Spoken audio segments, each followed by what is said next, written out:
llegaron. Daniela. Ah, somos varios ya. Fabiana. ¿Cómo están, chicas? Hola, profe, bien, ¿y usted? Gracias. Dani, ¿cómo estás?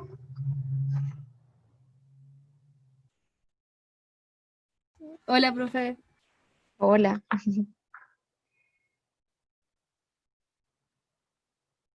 Vamos a aceptar a la última persona y ya estamos, Lori.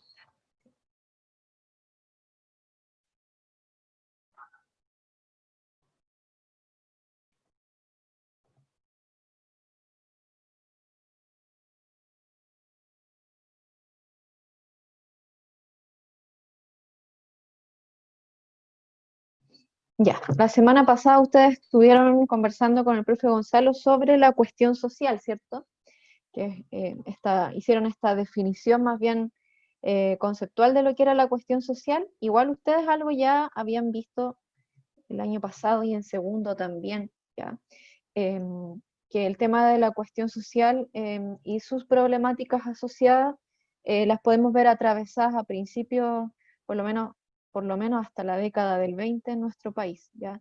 Si bien es algo que surge, podríamos decir a partir ahí de lo que vieron de las escasas o de las malas condiciones de vida, las malas condiciones laborales y de trabajo a finales del siglo XIX, es algo que se va a ver perpetuado en el tiempo hasta por lo menos los años 20. O sea, continúa aún, podríamos hablar de distintos aspectos de la cuestión social incluso hoy en día, ¿ya? Pero como una demanda súper potente y fuerte va a ser característica de principios del siglo XX, ¿ya? Entonces ustedes definieron la semana pasada esta cuestión social como el conjunto de problemas asociados a los sectores populares que se originan fundamentalmente con la migración, ¿cierto? Los problemas urbanos asociados a ella. Hablaron de que la mayor parte de movimientos de migraciones se generaron hacia el norte por las salitreras, pero también en gran medida hacia la ciudad de Santiago, ¿cierto? Y una vez que esas salitreras cierren también, ¿cierto? Se va a generar esta devuelta de gran masa de población, ¿ya? Los principales problemas de los que hablaron fueron, ¿cierto? Este hacinamiento, ¿ya? Que no es algo nuevo y particular que vivamos hoy en día en 2020 con la población migrante, sino que también es algo que se vivió en la época, ¿cierto? Por ahí escuché a Viviana que se acordaba de los CITES, ¿ya? En la clase pasada. Y claro, pues sí, todavía encontramos algunos de estos tipos de vivienda en donde podemos seguir encontrando también este hacinamiento de la población, ¿ya? Me esperan un segundito porque tengo la luz mala y si no me va a empezar a parpadear casi como que estuviéramos en la disco, así que voy y vuelvo a prenderla bien, ¿ya?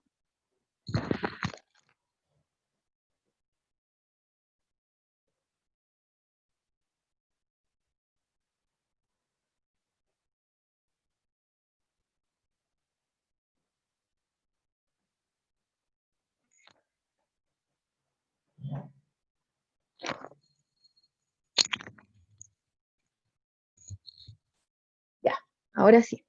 Bueno, entonces la idea es que hoy día repasemos un poquito sobre esas distintas dimensiones que dan pie a la llamada cuestión social y el profe les dijo, bueno, vamos a quedar ahí porque en el fondo esto va a desencadenar en algo más, ¿cierto? Entonces, por un lado está la vivienda, ¿cierto? Por otro lado está la ausencia de una salud pública robusta, pareciera ser como algo impensado para nosotros que tenemos la mejor salud del universo, ¿cierto? Entonces son los mismos problemas que vivimos hoy en día, ¿ya? Problemas de vivienda, problemas de insalubridad, son cuestiones que se han perpetuado por más de un siglo, ¿ya? Por otro lado, característico de esto que enmarca la cuestión social también está la alta mortalidad, especialmente sobre todo en la época porque había una alta natalidad dentro de las familias, pero la posibilidad de sobrevivencia no era tan alta, ¿ya? Y de hecho, incluso hasta los años 50 podríamos decir que la mortalidad infantil era bastante alta, ¿ya? En la época de mi abuelita, incluso hasta la de mi mamá, ¿ya? Porque más o menos en los años 60, todavía existían familias muy numerosas, en la que tenían, no sé, 10, 12 hijos, y más de alguno, o dos o tres, podían fallecer antes, no sé, de los 5 años inclusive, ¿ya? En eso también influye el tema de la salud, ¿cierto? La mala alimentación, los bajos recursos que se tenían para poder generar las condiciones mínimas de sobrevivencia, ¿cierto?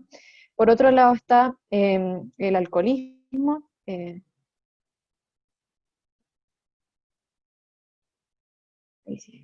El alcoholismo como uno, a lo mejor podríamos decir, de los problemas que se asocian fundamentalmente a los sectores más populares, ¿ya?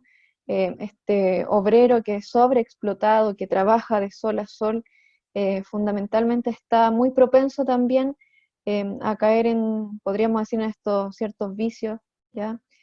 Hay una escasa escolaridad también. Lo que no quiero decir con eso que es una de las razones para que la gente caiga necesariamente en el alcoholismo, pero está este entorno que es profundamente vulnerable, ¿cierto?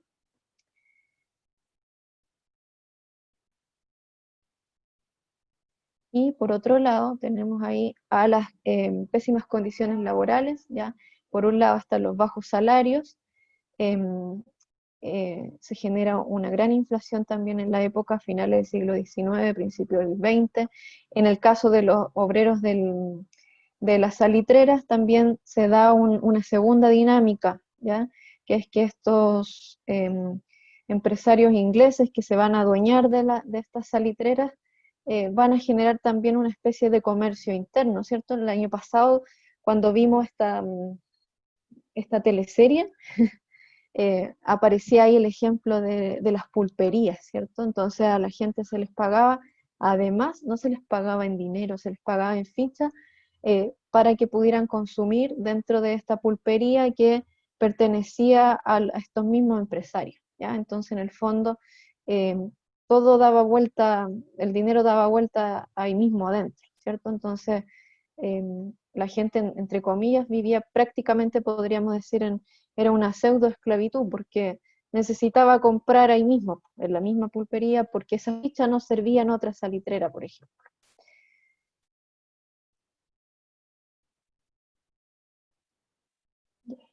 Y lo fundamental que va a generar esta explosión, que es de la que les hablaba el profe la semana pasada, de la cuestión social eh,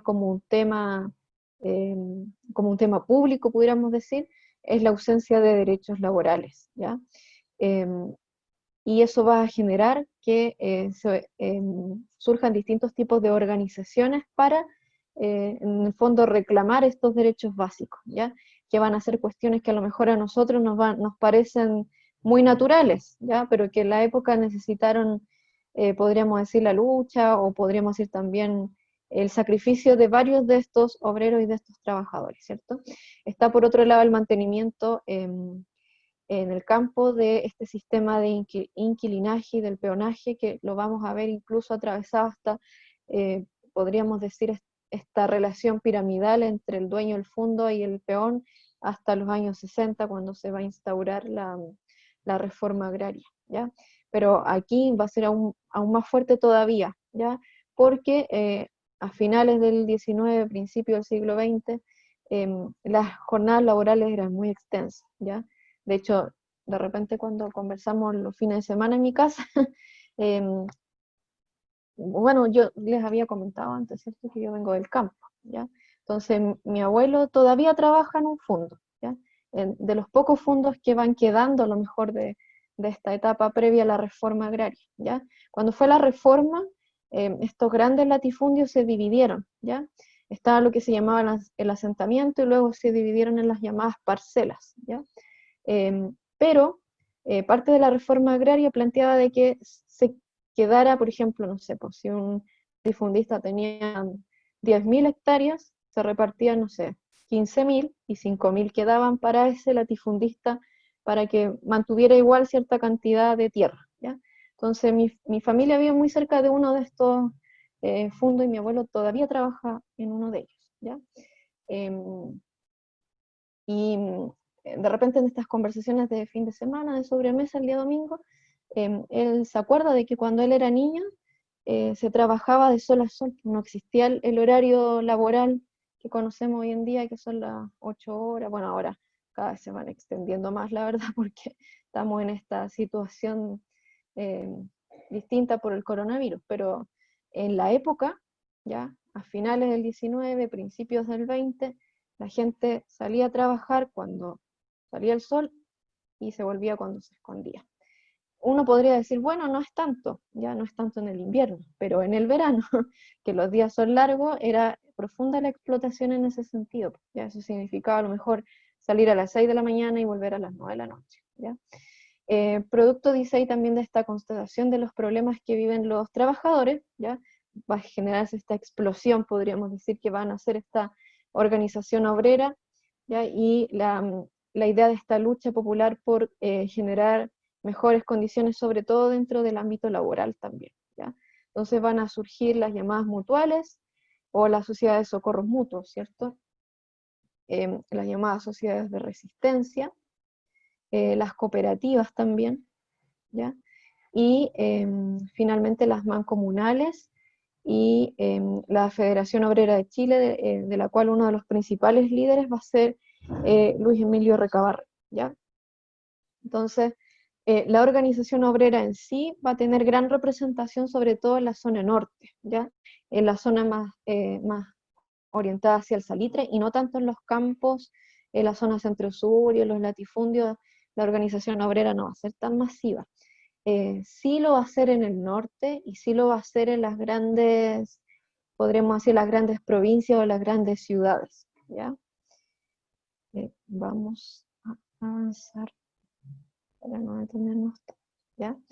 Entonces, esta movilización obrera, entre otras cosas, va a generar también que en el norte se produzcan una serie de huelgas o de manifestaciones, de las que a lo mejor la más conocida y la más recordada, por lo cruenta que fue, es la que se produce en 1907, en diciembre, en Iquique, ¿ya? Que va a degenerar en la que es la matanza de Santa María de Iquique, ¿ya?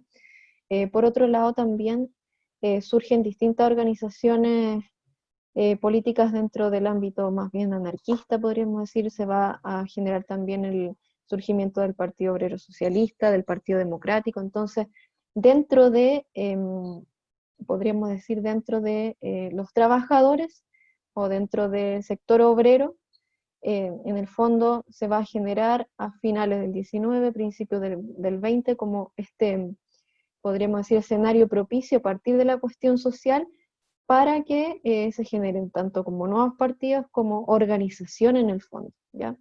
En el fondo, esto es como el surgimiento, a lo mejor para los que están en comprensión histórica, de un nuevo sujeto para la historia, ¿ya? De un nuevo sujeto histórico y de un nuevo actor también relevante, ¿ya? Entonces, a lo mejor el obrero ya no va a agachar el moño tan fácilmente, pudiéramos decir, porque se sabe que está en las mismas condiciones de desventaja que a lo mejor que el obrero de la salitrera que está al lado, y que la que está a 50 kilómetros, y se sabe que se pueden organizar, ¿ya? Entonces eso va a llevar también, por una parte, a que exista esta serie de huelgas que van a decantar posteriormente en una serie de normativas también, ¿ya? Van a surgir nuevas leyes en torno a tratar de hacerse cargo, entre comillas, podríamos decir, eh, de solucionar algunos de esos problemas, ¿ya? Sin embargo, igual la élite en sí va a vivir, entre comillas, pudiéramos decir, como apartada, como alejada de esta problemática, y por lo mismo también eh, no va a ser capaz de de adelantarse a las soluciones, ¿ya? Cuestión que no es algo nuevo y que es algo que vemos que se va repitiendo, ¿cierto? Podríamos decir que esto, guardando todas las distancias, porque obviamente no es lo mismo, pero se va a producir quizás la misma dinámica a lo mejor de lo que pasó a lo mejor con la Revolución Francesa, ¿ya? Cuando aparece ahí la reina diciendo, bueno, si no tienen pan, bueno, que coman pasteles. Luego vemos ahora, el año pasado, a lo mejor cuando surge esta frase de la invasión alienígena, ¿ya? Entonces lo mismo también ocurrió ahí en la época. Esta élite alejada de las problemáticas, que no las reconoce, que no se hace cargo, y que en el fondo, cuando se hace cargo, entre comillas, mínimamente, lo va a hacer como una acción reactiva, ¿ya? Entonces, ante las huelgas, ante las protestas, bueno, surgen ciertas leyes en la época de la cuestión social, surgen ciertas soluciones, pero son más bien de manera reactiva, ¿ya? Entonces, cuando el pueblo, cuando el obrero se organiza, es cuando se logra, y de ahí surge esta idea de que es un nuevo sujeto para la historia, porque, o un nuevo actor, en la medida que se da cuenta de que por medio de su organización puede lograr ciertos cambios, ¿ya? Em, la Iglesia también, en cierta medida, va a formar parte de esta discusión em, eh, por la solución de esta cuestión social, ¿ya? Pero más bien desde su ámbito, ¿ya? Más bien desde el ámbito de lo religioso, con la idea de que esto puede ser a lo mejor, pudiéramos decir más bien, no sé si caridad es la palabra, pero como que la solución más bien iba por ese lado, ¿ya? Algunas de las propuestas que surgen entonces para la cuestión social, por eso yo les decía por lo menos hasta la década del 20, que se dictaminen ciertas leyes sociales y laborales, ¿ya? Algunas que para nosotros hoy en día son básicas, ¿ya? Pero que en la época fueron un tremendo tema, ¿ya? Como por ejemplo, la que a mí siempre me ha llamado más la atención, yo digo, ¿pero cómo? ¿Ya? Pero era algo que no se tenía en la época, ¿ya? La ley de la silla, ¿ya? De 1914, que va a plantear que era necesario que en los lugares de trabajo existiera una silla para que el obrero, para que el trabajador, sobre todo también en la pequeña industria, por ejemplo, tuviera un momento de descanso, ¿ya? Cosa que no existía, ¿ya? Em, Aunque nos pareciera a lo mejor extraño, la ley de Sala Cuna es de 1917, ¿ya? Desde ese, desde ese año se planteó que sobre todo en las zonas más urbanas donde hay a lo mejor industria un poco más grande o hay comercio con muchos empleados, donde hubiese más de 50, debía existir una sala cuna, ¿ya? El trabajo, el contrato de trabajo, el seguro obrero, la existencia de habitaciones obreras, aquí estamos pensando también sobre todo en la zona del Salitre como una demanda propia de ellos, eh, el Consejo Superior de Higiene Pública, ¿ya? Eh, Más o menos eso fue como lo que le quedó un poquito pendiente la semana pasada, que por tiempo no alcanzaron a discutir respecto de hacia qué desembocaba la cuestión social en la época, ¿ya? Entonces, como para sellar un poco lo del tema de la semana pasada, claro, a eso apuntaba el profe Gonzalo cuando comenzaron a hablar del tema de la cuestión social. Está esta élite gobernante, pudiéramos decir, durante todo este periodo liberal, que está ajena a las problemáticas sociales. Pero a final de siglo esto va a emerger, y va a emerger por el problema de la vivienda, por el problema de la salud, porque hay pésimas condiciones laborales, ¿ya? Y eso se va a mantener por varias décadas, ¿ya? Y si nosotros hiciéramos este análisis, en el fondo lo que está sucediendo hoy en día a lo mejor es que igual como cuando ocurren estas crisis en el ámbito de lo económico, hay ciertos periodos a lo mejor más pasivos y luego resurgen estas demandas, ¿ya? Las demandas de hoy son las mismas si hacemos la comparación de hace poco más de un siglo, ¿ya? Entonces, a eso un poco apuntaba, ¿ya? Entonces, teniendo un poco más esta panorámica un poco más amplia, la sesión del día de hoy es para finalizar lo que ya llevamos como 3, 4 clases de este llamado periodo de República Liberal, ¿ya? Entonces, las 2 últimas clases ustedes se centraron más que nada en ver los cambios territoriales, ¿cierto? De Chile, hablaron sobre la Guerra del Pacífico, eh, la entrega a lo mejor de la Patagonia, ¿cierto? ¿Qué pasó en la Araucanía?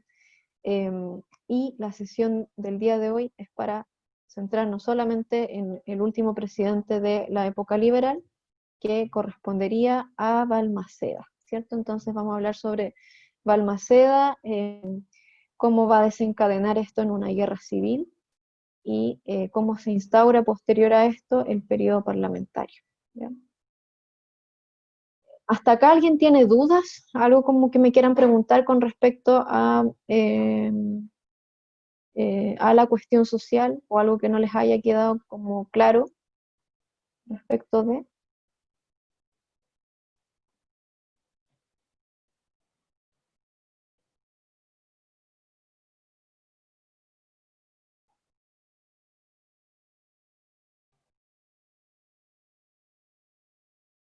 ¿no?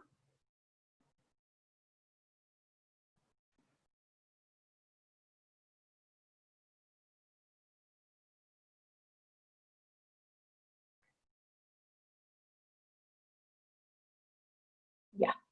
Bueno, entonces, yendo a lo nuestro, al día de hoy, ¿cierto? Balmaceda va a llegar apoyado al poder por esta llamada coalición liberal. Va a ser uno de estos últimos presidentes de este periodo llamado liberal. Va a ser parte también de esta, podríamos decir, oligarquía, entre comillas, política, ¿ya? Descendiente de españoles también. Va a generar, sin embargo, eh, el ambiente para que se quiebre esta alianza liberal, ¿ya? Y eso lo va a generar a partir de distintas, podríamos decir, distintas iniciativas dentro de su gobierno, ¿ya? Hay distintas visiones de historiadores con respecto al gobierno de Balmaceda, ¿ya? Pero sí podríamos decir que en lo que varios confluyen es que la figura de Balmaceda se instauró como una figura más fuerte de lo que habían sido los presidentes de los gobiernos anteriores, ¿ya? De hecho, estuve revisando hoy día en la tarde como para ahí en mis repasos, dentro de uno de los historiadores que son un poco más tradicionalistas o más positivistas, que se centran más como en los hechos solamente, o en las grandes figuras, que está Frías Valenzuela, que tiene un buen manual de historia de Chile, eh, hace referencia a esta figura de este presidente como un presidente fuerte, casi como si tuviera dote artística, entre comillas. Entonces está esta visión de que Balmaceda, si bien va a pertenecer a lo mejor a esta alianza liberal, va a tratar de instaurar un gobierno un poco, podríamos decir así, más estricto, ¿ya? Entonces va a ser una figura fuerte. Yo me imagino, tratando de hacer un paralelo, obviamente que no va a ser lo mismo, ¿ya? Pero me imagino que a lo mejor Balmaceda debió haber generado la misma sensación de lo que a lo mejor en la época posterior de vuelta a la democracia en los 90, que estaban estos gobiernos que habían sido DC, estaba Elwin y Frey, y luego surge la figura de Lagos, que aparece como un presidente fuerte, así que hablaba con voz alta, ya con ese tono un poco más imperante, ¿ya? Obvio que no es lo mismo porque sabemos que hay toda una historia política detrás del Lagos, ¿ya? Pero yo trato de hacerme como un poco ese paralelo, quizás la figura de Balmaceda en la época debió haber generado un poco este choque, mismo similar a lo mejor de lo que nos genera la figura de Lagos en la época de los 90, ¿ya? Entonces, dentro de ese contexto, para distintos historiadores, a lo mejor el gobierno de Balmaceda tuvo características positivas como también negativas en ese sentido, porque genera también este quiebre dentro de los liberales, ¿ya? Su programa de gobierno siempre estuvo basado en el fortalecimiento de la industria nacional, algo similar a lo mejor a lo que va a ser posteriormente a lo mejor los radicales en el siglo XX, ¿ya? Como un pequeño antecedente, obviamente que no va a ser lo mismo, ¿ya? Pero Balmaceda también, un poco visionando lo que se venía pronto, va a instaurar un plan de obras públicas bastante amplio, ¿ya? Se acercaba también la celebración del centenario, no quedaba tantos años, entonces eh, para su gobierno la instauración de distintos proyectos arquitectónicos va a ser fundamental, ¿ya? Y sobre todo porque era necesario también gastar estos excedentes eh, que estaban ocasionando por medio del salitre, ¿cierto? Entonces, forma parte un poco de esta política de demostrar lo que Chile está ganando con el salitre. Entonces, en ese sentido, este plan de obras públicas a lo mejor se va a adelantar un poco a lo que va a ser esta idea del centenario, pero sobre todo pensando en que hay que gastar lo que se está ganando, ¿cierto? Eso en materia de obras públicas, y vamos a mostrar ahí algunas imágenes de algunas construcciones que son emblemáticas de este periodo, ¿ya? Y por otro lado va a generar una gran inversión en temas de educación, ¿ya? pero en el periodo, en ese periodo más que nada va a ser pensando en una educación más bien, no sé si la palabra es militarizada, pero van a estar un poco puesto la mirada en lo que está generando en Europa, a lo mejor con la educación alemana. Entonces va a ser una inversión en educación, pero pensando más en términos más bien estrictos, ¿ya? Por otro lado, también va a plantear la idea de que el Estado tiene que tener más presencia, y sobre todo también más presencia en la economía. De hecho, en su periodo de gobierno va a venir uy, se me olvida siempre el nombre, cuando me escucha el profe Gonzalo se va a reír, ¿ya? Pero está el rey del salitre, ¿ya? Que era este inglés, que no me acuerdo el nombre, pero es como el personaje de la teleserie que vimos que era Mr. Clark, pero se me olvidó el nombre, ¿ya? Ahí, si es que lo recuerdo, por último le podemos buscar, ¿ya? ¿Cómo se llamaba? Mr. North, ¿ya? Lo tuve que buscar, ahí tengo mi torpedito, ¿ya? Pero este personaje que era como podríamos decir como el llamado rey del salitre, ¿ya? Va a querer en el periodo de Balmaceda comprar aún más salitreras en la zona norte, ¿ya? Su intención era hacerse de todo lo que más pudiera, ¿ya? Y que el salitre pasara, ojalá, al 100% a manos privadas, ¿ya? Pero Balmaceda va a ser de una idea más bien contraria, ¿ya? Y no va a querer venderle, ya no va a querer venderle más terreno para instaurar las salitreras en el norte, ¿ya? Entonces eso también va a generar un quiebre con el resto de los liberales, ¿ya? Porque en el fondo lo que está pensando ahí es que el Estado tendría que tener más presencia, ¿ya? Por eso es que aparece ahí que va a ser profundamente criticado también por esta idea porque no la va a implementar, de esta posible nacionalización de la industria del salitre, ¿ya? ¿Por qué? Porque en el fondo lo que está viendo es que gran parte de las ganancias se las están llevando estos empresarios ingleses, ¿ya? Si bien al Estado quedan, y quedan por impuesto y todo, las ganancias que quedan no son tantas como si hubiera propiedad del Estado ahí, ¿ya? Por otro lado, está dentro de su periodo este temor que se va a ir acrecentando cada vez más en el Congreso, de este predominio del Ejecutivo ante esta figura fuerte de este presidente, pudiéramos decir, y que va a generar esta tensión entre liberales y que se van a ver, entre comillas, a lo mejor apoyando a esta oposición que va a ser el Congreso, ¿ya?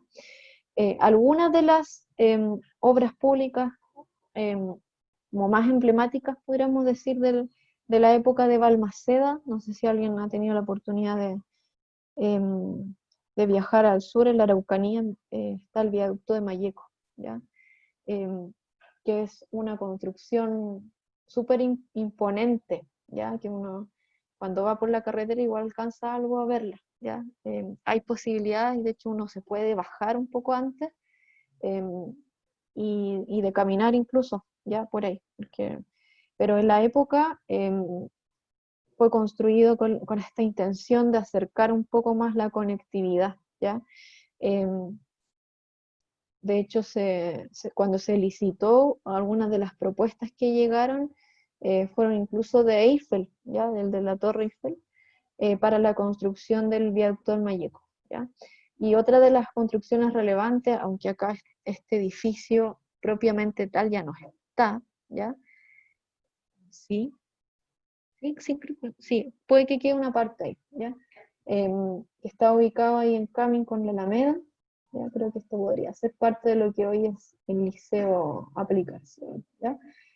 Fue la construcción del Instituto Pedagógico, ¿ya? Que van a hacer en 1889, ¿ya? Y que posteriormente se va a trasladar a lo que hoy es a Ñuñoa, en la intersección de Macul con Grecia, ¿ya? Pero va a ser súper relevante la construcción, no solo por el edificio en sí mismo, sino por la inversión que se va a realizar en educación, pensando que era necesario formar docentes, ¿ya? Y Balmaceda lo que va a hacer, lo que les decía recién, poner su ojo en la educación más bien alemana, no tanto en lo francés, que era, podríamos decir, un poco más relajado, un poco más intelectual.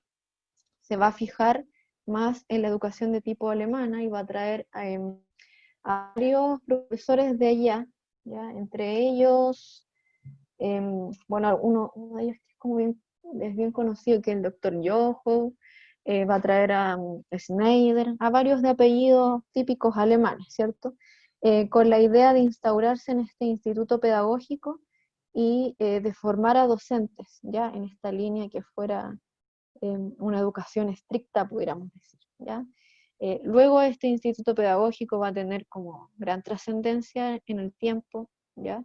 Se va a complementar, pudiéramos decir, con lo que fueron las escuelas normales, pero va a profesionalizar también lo que es la educación, ¿ya? Y hasta el día de hoy se mantiene como como la universidad formadora de docentes, ¿ya?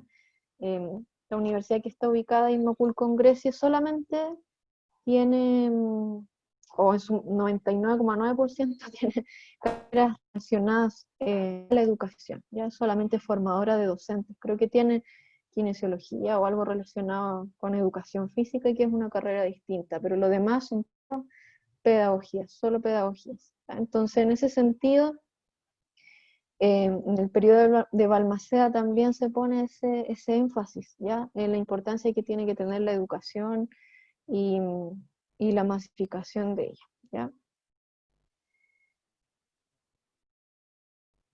Sin embargo, ¿ya? Lo mismo que les decía el profe Gonzalo, a lo mejor con Vicuña Maquena, ese contraste entre este proceso de modernización de grandes construcciones, de este acercamiento al centenario, no solo en Santiago, sino que también en región está este tremendo viaducto del Mayeco, por ejemplo, va a generar un contraste con las zonas más pobres, ¿cierto? Con el surgimiento del CITE, de los conventillos. Entonces tenemos esta segregación que hasta el día de hoy se mantiene, podríamos decir, que están estos barrios que son más populares, donde la vivienda es escasa, donde se vive hacinado, donde la construcción no es tan buena, en este contraste con lo que es el Santiago antiguo para nosotros hoy en día, que está en el barrio República, ¿cierto?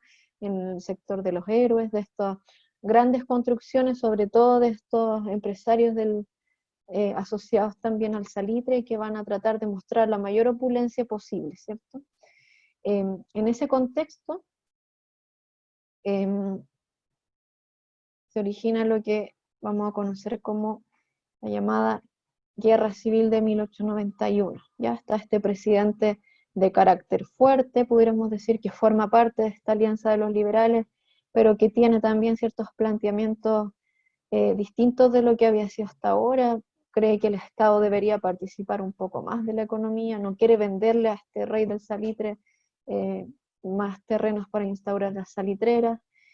Se preocupa en cierta medida a lo mejor de profesionalizar el tema de la educación, trae profesores de Alemania, se preocupa también de las obras públicas, pero todo lo que tiene que ver con este gasto de lo público va a ser un aspecto, pudiéramos decir, de lo positivo de su gobierno, pero en lo interno se va a generar una especie de, podríamos decir, de disputas internas de lo político, ¿ya? Y eso va a decantar en violencia, que va a ir acrecentándose cada vez más, ¿ya?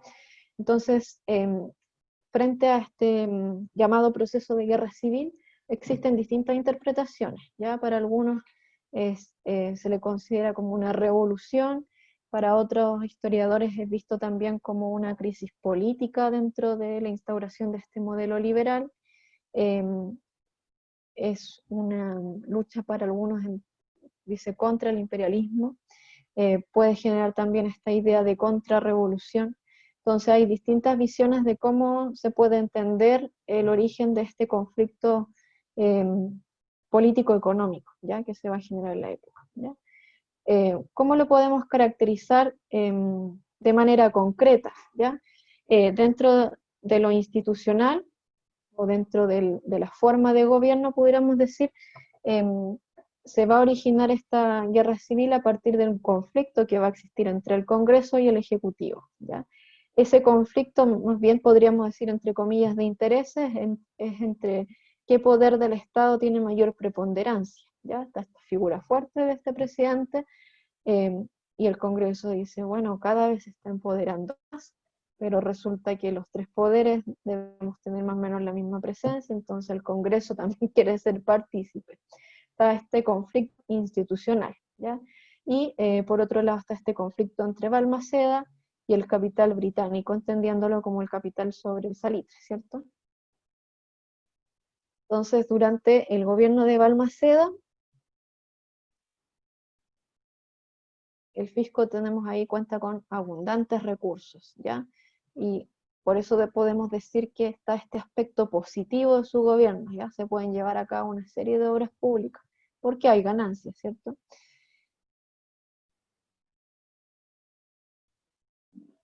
Y dentro de lo político la crisis se genera entonces por eso. ¿Quién es el que en el fondo tiene el poder dentro del país? ¿Ya? Y frente a eso, el Congreso tiene un arma, ¿ya? Tiene un arma que todavía, podríamos decir, en cierta medida la mantiene, que es la aprobación de ciertas leyes periódicas, ¿ya? Hay ciertas leyes que, o sea, que el presidente tiene la iniciativa, el Ejecutivo tiene la iniciativa parlamentaria de enviar ciertas leyes, eh, y el Congreso es quien ve si las aprueba o no, ¿ya? De la iniciativa parlamentaria que tiene el presidente, hay algunas leyes que, como dice el nombre, son periódicas, o sea que cada cierta cantidad de tiempo se deben aprobar o no, ¿ya? Para que se mantengan. Y dentro de esas, una de las más relevantes es la ley de presupuesto, ¿ya? Todos los años el presidente envía la ley de presupuesto del gasto público o el gasto fiscal que se va a generar al año siguiente. Bueno, entonces el Congreso, ¿qué es lo que va a hacer? Va a utilizar esta facultad sobre las leyes periódicas para disminuir las atribuciones del Ejecutivo, ¿ya? En 1890, ¿ya? El Congreso no va a aprobar la ley de presupuesto, ¿ya? Para el año 1891. Y eso va a generar que, creo que es en enero más o menos, sí, pues dice, en enero de 1891, Balmaceda va a declarar válido el presupuesto del año anterior, ¿ya? Entonces dice, bueno, el Congreso no quiso aprobar el presupuesto que yo mandé, entonces utilicemos el mismo que teníamos antes, ¿ya? Y posterior a eso, si no son capaces de ponerse de acuerdo para votar si aprueban o no o sea, para este presupuesto que yo envío, entonces vamos a clausurar el Congreso, si no sirven para aprobarlo, ¿ya? Entonces ahí está ese carácter fuerte, ¿cierto? Y eso va a desencadenar entonces este proceso crítico, pudiéramos decir, ¿ya? Donde está Balmaceda versus el Congreso, ¿ya? Y ese es una disputa de poder político, ¿ya? Balmaceda va a estar apoyado fundamentalmente por el ejército, y el Congreso va a encontrar, pudiéramos decir, sus aliados dentro de la Armada y dentro de las disidencias de los liberales, ¿ya?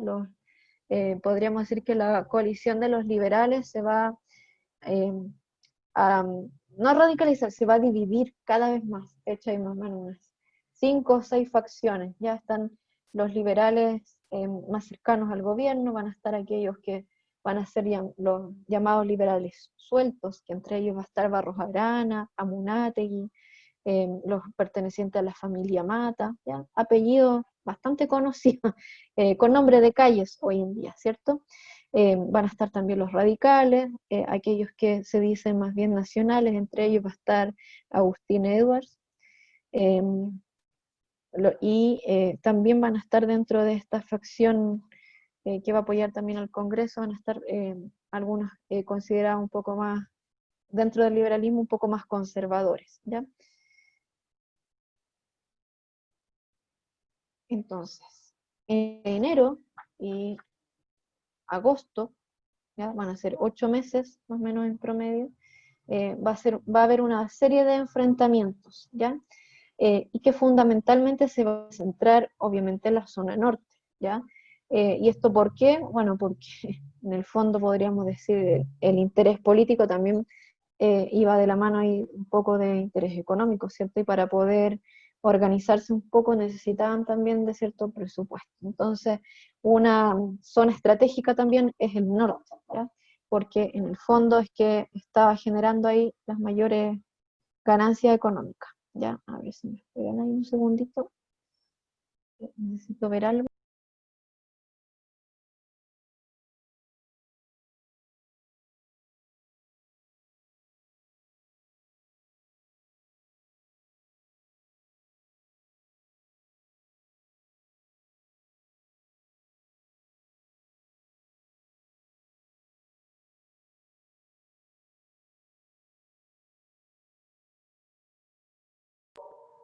Y ahí sí, disculpen, que necesitaba ver algo urgente.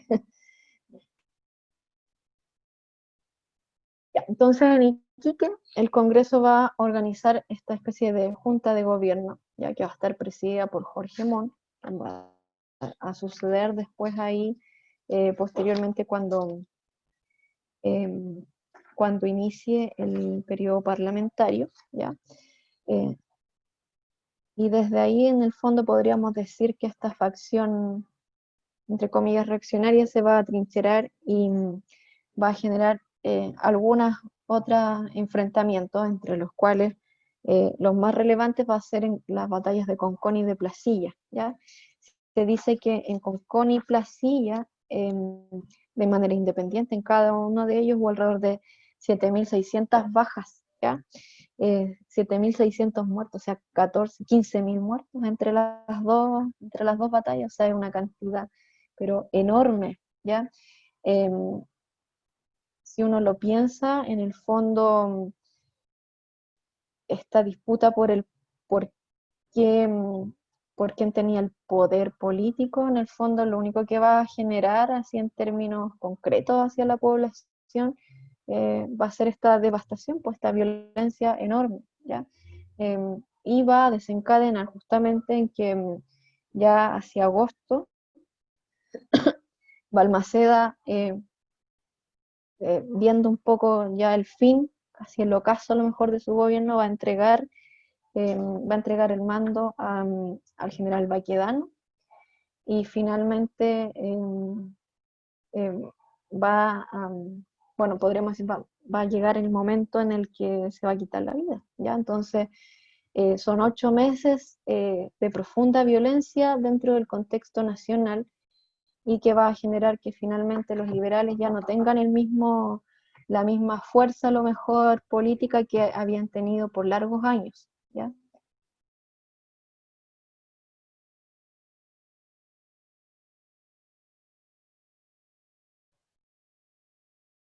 Ya, entonces,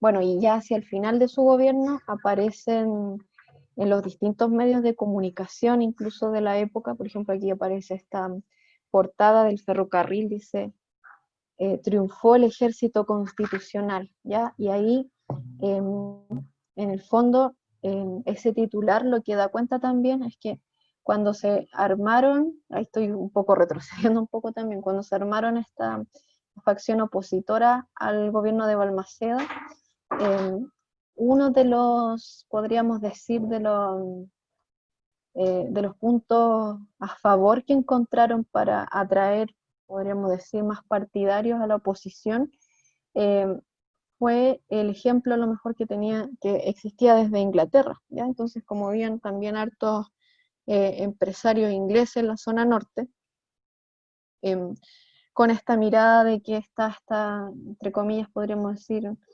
eh, instauración de un gobierno más bien eh, guiado por el Congreso, ¿ya? Como lo es en el caso de la monarquía constitucional allá, se ve como posible de que el Congreso sea quien esté, podríamos decir, en el poder dentro del gobierno, ¿ya? Entonces, por eso dice ahí triunfo completo del ejército constitucional, ¿ya? Y se genera esta fuga del dictador Balmaceda. El general Baquedano asume el gobierno provisorio, y hay un entusiasmo indescriptible en toda la ciudad, ¿ya? Entonces aparecen estos titulares como si fuera un momento glorioso, ¿cierto? En el fondo, todo el periodo de estos 8 meses va a generar este caos político, ¿ya? cuando se instaura, por ejemplo, en la zona, en Iquique, ¿ya?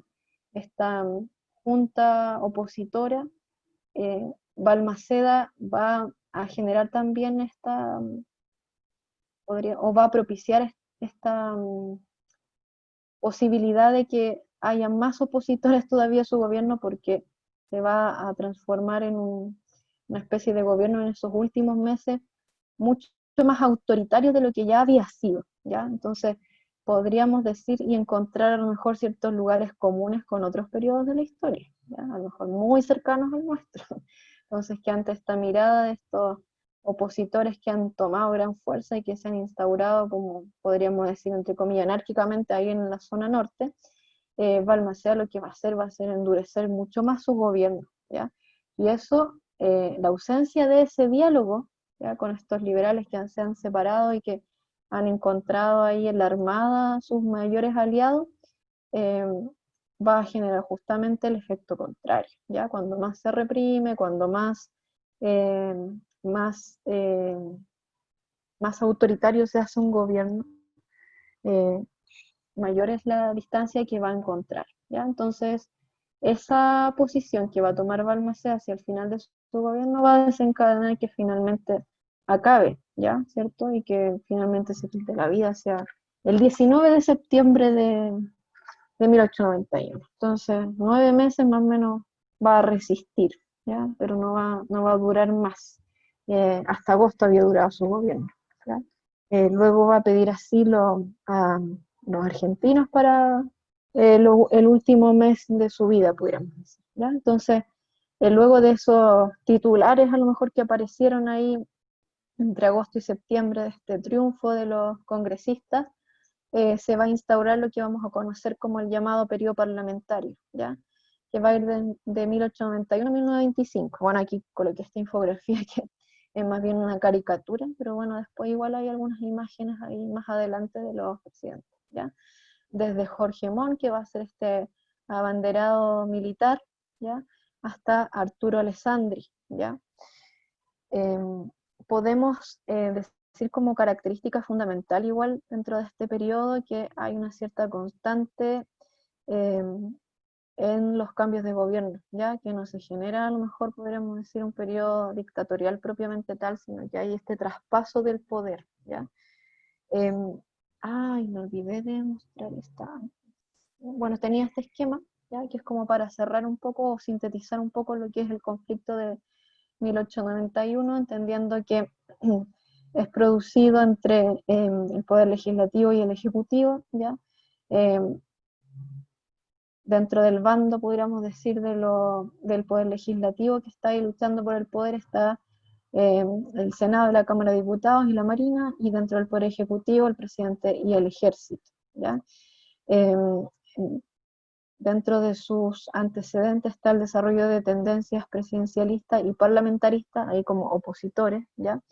Está la tensión entre el Congreso y el presidente, y lo que desencadena un poco el conflicto es esta aprobación de las leyes periódicas, la negación del Congreso de aprobar la ley de presupuesto, ¿cierto? Se genera la ocupación en Iquique, en el norte, porque es importante esta zona salitrera, ¿cierto? Y hay una serie de enfrentamientos, entre los que los más relevantes que yo les nombré, ahí está este de Concón y Placilla, ¿ya? Y finalmente esto va a desencadenar nomás en más y más y más violencia durante estos 8 o 9 meses que van a finalizar en el gobierno de Balmaceda y van a consolidar posterior el régimen parlamentario, ¿ya? Entonces está estas distintas visiones, que para algunos esto es una tensión puramente de poder político e institucional, pero también para otros esto es una pugna no solo política, sino que también en lo económico, basado sobre todo en esta idea de Balmaceda de no privatizar más el salitre, ¿cierto? Y este interés de los empresarios salitreros, sobre todo este apellido Nord, ¿ya? Y de los empresarios ingleses del salitre, que van a querer obviamente acaparar lo que más pudieran, ¿ya? Entonces, dentro de eso también van a generar este quiebre dentro de los liberales, van a traer estas ideas de que el Congreso puede ser más relevante incluso, ya que el Poder Ejecutivo este ejemplo en Inglaterra, ¿ya? Y por otro lado está este presidente de corte, entre comillas, más estricto, que va a tener como su ideal a lo mejor esta educación al estilo alemán, ya por eso es que también es apoyado por el ejército tiene esa la base, podríamos decir, histórica, bajo esta formación más bien alemana, ¿ya? Entonces el parlamentarismo, vamos a ver algunas diapos con algunas características generales. Ya no nos vamos a centrar hoy en cada uno de los unos, sino que vamos a ver cómo se desarrolla el parlamentarismo en el tiempo en su totalidad, ¿ya?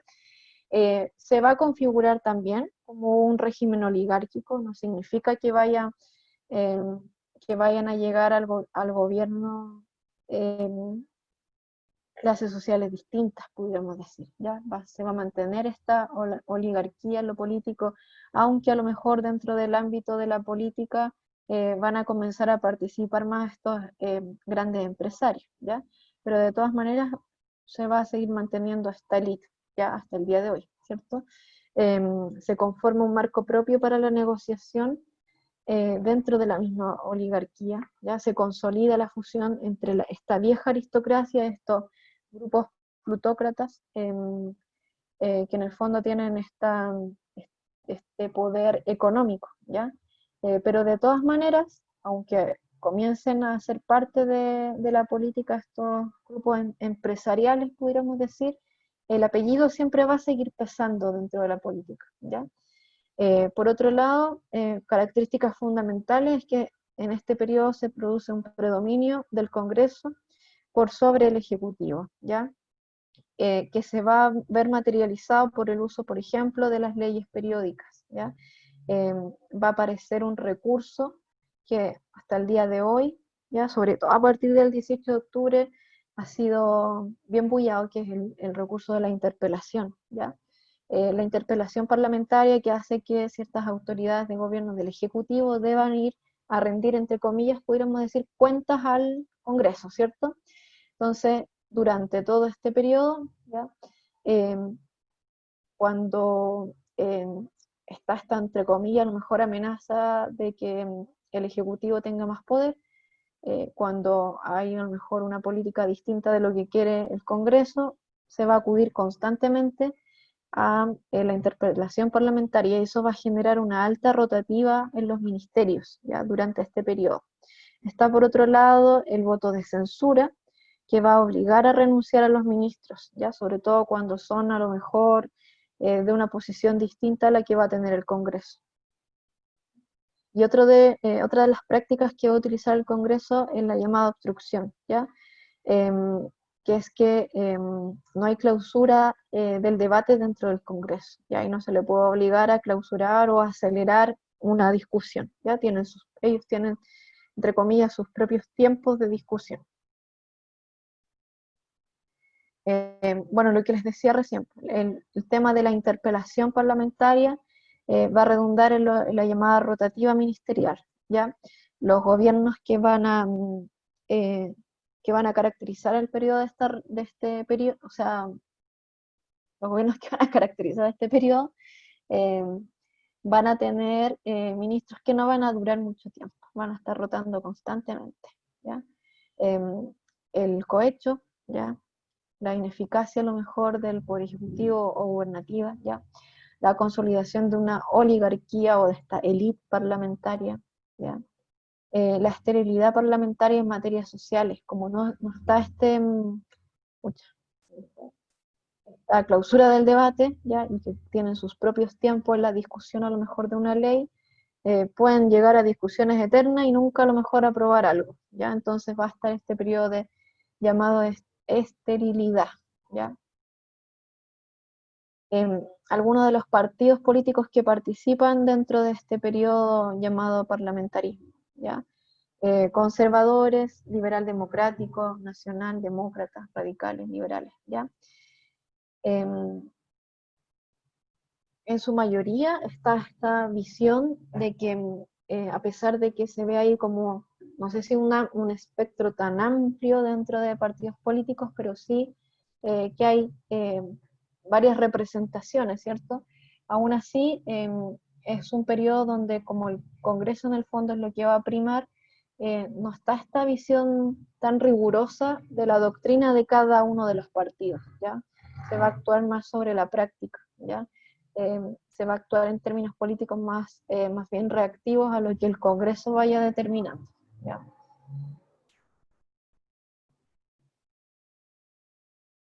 Van a formar fundamentalmente dos alianzas partidarias entre todos los que habíamos nombrado antes, ¿ya? La llamada coalición y la llamada alianza liberal, ¿ya? La coalición liderada por conservadores y la otra por, obviamente, este espectro de los liberales.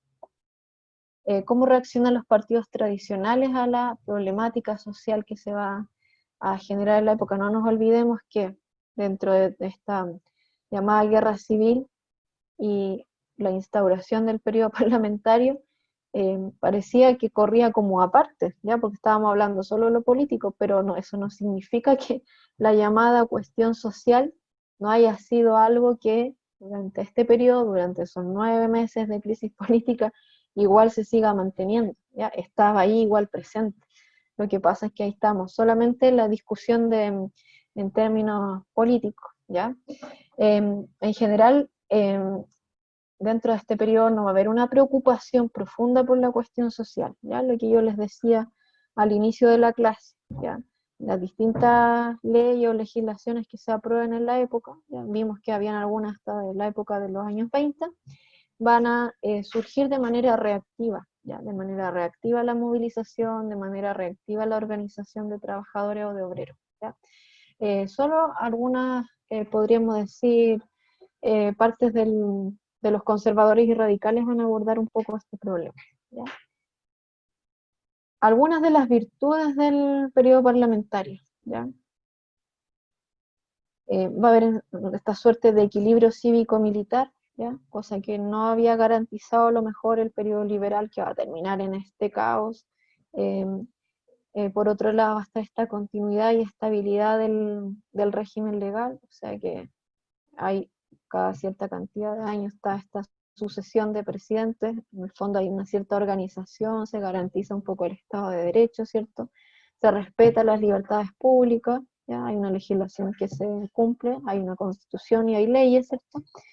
Está este juego que más bien dice ahí entre comillas regular, en el fondo que está este gobierno y está la oposición, que discuten a lo mejor ciertas cosas, pero no va más allá, no llega a un ámbito de violencia como si lo había sido previamente. Y hay una serie de acuerdos limítrofes, a lo mejor podríamos decir guerra al Pacífico, que van a perpetuar los límites de nuestro país hasta el día de hoy, podríamos decir.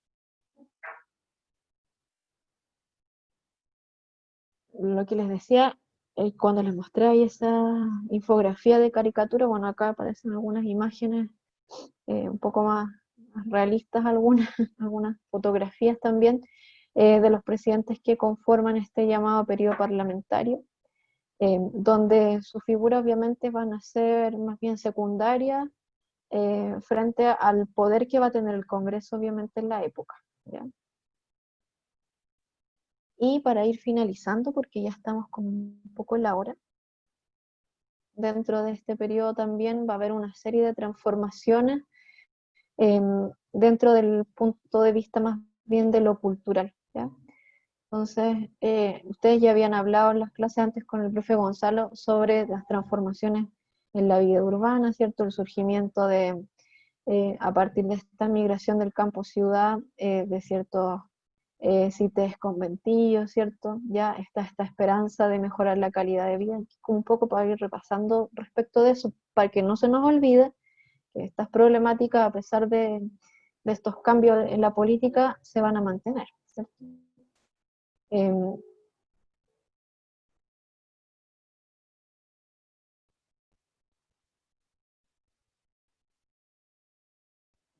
Entonces, no debemos dejar de vista ahí entonces que en el periodo esta gran migración, pudiéramos decir, va a generar también un impulso en los procesos de urbanización a principios del siglo XX. Ya algunos van a ser un poco más opulentes, a lo mejor sí, en la zona de lo que es el casco antiguo de Santiago, pero hacia a lo mejor hacia las zonas más barriales, hacia los extremos, se van a generar lo que conocemos como los CITES, los conventillos, el hacinamiento, ¿ya? Por otro lado, dentro de las llamadas nuevas formas de sociabilidad, dentro de la élite, va a haber una fuerte influencia del modo de vida al estilo francés, ¿ya? Entonces, los grandes empresarios, la clase alta en la época va a buscar asemejarse lo más posible a lo que era el estilo francés. Por eso estas construcciones tremendas en el centro de Santiago que podemos encontrar hoy en día, que todavía se mantienen, ¿cierto? Aunque ya no viven, obviamente, ellos ahí, ¿ya? Se consolida también una clase media que está integrada fundamentalmente por profesionales del ámbito o del sector de los liberales, ¿ya? Sectores industriales, inmigrantes, militares, ¿ya? Y algunos propietarios también podríamos decir entre comillas, no sé si de latifundios, pero propietarios en las zonas más bien de provincia, ¿ya? Este nuevo grupo social va a luchar por acceder a la administración del Estado, ¿ya? Heredero a lo mejor de esta nueva, entre comillas, clase media integrada ascendente, podríamos encontrar a lo mejor la figura de Alessandri Palma, por ejemplo, ¿ya? Que va a ser hijo de inmigrantes, dueños de fundos en la zona centro, luego en el norte también, ¿ya? Ahí podríamos, dentro de este cuadrito cabría ahí Alessandri. En términos de educación, en la época se va a promulgar lo que es la ley de instrucción primaria obligatoria, va a ser un periodo también donde va a aumentar el proceso de alfabetización, un poco heredero de lo que fue esta creación de Balmaceda del Instituto Pedagógico, ¿cierto?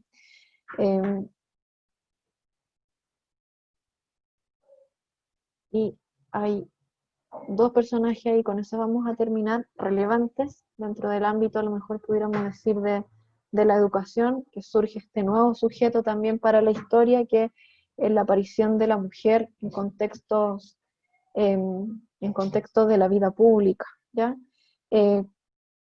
Tradicionalmente a lo mejor podríamos decir a la mujer se la ha representado dentro de sus labores más bien hogareñas y a lo mejor en términos profesionales dentro del ámbito de la educación, ¿ya? Pero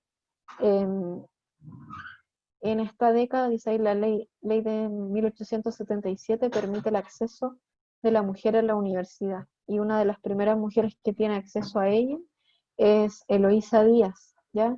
Que va a ser la primera mujer universitaria, ¿ya? No solo en Chile, sino que en toda América del Sur, y va a ser la primera mujer además que va a tener la posibilidad de entrar a estudiar medicina, ¿ya? Con todas las restricciones habidas y por haber que pudieran existir en la época, ¿ya? Se consideraba que la mujer no tenía las aptitudes para estudiar una carrera universitaria, menos de ese tipo, ¿ya? Entonces, cuando se le acepta, ¿ya? Debido a su grande habilidad y capacidad y todo el cuento, no se le permitía ir sola, por ejemplo, ella debía asistir a clases con su madre, eh, tanto ella como las que le van a continuar, las siguientes primeras mujeres que van a entrar a estudiar medicina, debían estar, por ejemplo, en el salón separadas por un telón, ¿ya? Para que no se les viera. Entonces, con harta discriminación en ese sentido, pero a partir de finales del 19 va a haber esta incorporación de la mujer dentro del ámbito universitario y dentro de la medicina, que va a ser fundamental, ¿ya? Y por otro lado, este otro personaje que a lo mejor los que están en el electivo igual algo lo vimos, no sé si con el profe Gonzalo, yo creo que sí, la figura de Amanda Labarca. Después se le van a sumar otras más, ¿ya? Va a aparecer ahí Elena Cafarena, por ejemplo, en los años 30 como una figura relevante dentro del ámbito del feminismo y de la educación, ¿ya? Amanda Labarca va a ser una de las pioneras que van a estar ahí luchando por el voto femenino, por ejemplo. Entonces va a ser como la representante de lo que fueron las sufragistas a principios del siglo XX en Europa, ¿ya? Entonces, en el fondo, a lo que vamos que se va a generar acá desde el gobierno de Balmaceda y la instauración del parlamentarismo, ¿ya? Hasta los años 20, un profundo proceso de cambio también dentro del ámbito de lo cultural, ¿ya? Van a llegar nuevas tendencias literarias, artísticas, va a ser la posibilidad también, el ámbito artístico y literario, de manifestar los distintos descontentos que puedan existir con esta oligarquía, ¿ya? El arte va a ser la manera de expresar también este descontento, cosa no muy distinta de lo que vemos hoy en día, solo que obviamente porque es una época diferente, ¿ya? Eh, para algunos, este descontento va a ser llamado la crisis del centenario, ¿ya? Que va a ser una especie de, podríamos decir, de surgimiento de nuevos actores que van a criticar esta preponderancia que va a tener el Congreso durante el periodo en el gobierno, y esta cierta, podríamos decir, instauración de esta oligarquía dentro de la política, cosa que se va a mantener obviamente hasta el día de hoy, aunque obviamente no vivimos en un periodo parlamentario, pero de todas maneras la oligarquía o esta élite política se va a mantener, ¿ya? Eh, si tuviéramos que hacer a lo mejor algún análisis con lo que ocurre en la época, de lo que ocurre hoy en día, hay hartos elementos comunes que podemos encontrar dentro de las demandas sociales, dentro de la demanda de lo político, dentro de la necesidad de que haya a lo mejor más inversión en educación, en obras públicas, en distintos aspectos, ¿ya? Entonces, más o menos, eso era lo que teníamos para el día de hoy. No vamos a analizar, obviamente, preguntas, ni porque no había control de la semana pasada. Era bastante contenido, traté de resumir lo más posible. La idea es que usted se quede en el fondo con lo más relevante. Hay harto apunte acá que puede seguir repasando. Yo les recomiendo que si tienen guardado quizás algún texto de estos que da el Mineduc de los años anteriores, bueno, desempólvelo por ahí, búsquelo, repase, aproveche, porque el tiempo pasa rápido, ¿ya? Entonces, cuando venga el próximo control, que ahí el profe Gonzalo les va a avisar y les va a enviar, eh, la idea es que ahí posteriormente después analicemos quizá algunas preguntas con respecto a esto. Ya hoy día por tema de tiempo no alcanzamos, se nos queda igual un tema potente fuera, que es el tema del centenario también. Entonces las clases que vienen vamos a trabajar un poco en torno a eso, ¿ya? Y en centralizarnos un poco más también en las características específicas a lo mejor de algunos de estos gobiernos del parlamentarismo que son más relevantes. Ahora nos vimos como muy en la generalidad, ¿ya? Pero lo que nos tiene que quedar ahí, como grabado entre comillas, es un periodo donde en el fondo la preponderancia va a estar en el Congreso, ya el presidente de la República va a estar ahí en sector secundario, pudiéramos decir, y algo fundamental, que va a haber esta rotativa ministerial, ya que va a ser constante, y va a estar también esta esterilidad en materia parlamentaria, porque la discusión en el Parlamento puede ser eterna, ¿ya? Entonces, eh, eso va a propiciar que durante estos veintitantos años se vaya a sentar una élite oligárquica en el Congreso. Élite oligárquica que hasta el día de hoy podríamos decir se mantiene, ¿ya? Entonces, por eso es tan relevante igual estudiar un poco más en detalle este periodo, ¿ya? No sé si alguien tiene dudas, algo que me quieran comentar, porque hoy día no les dejé hablar, pero nada.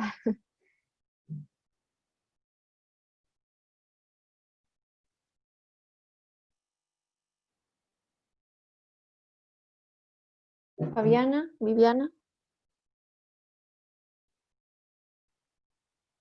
la Caro, no,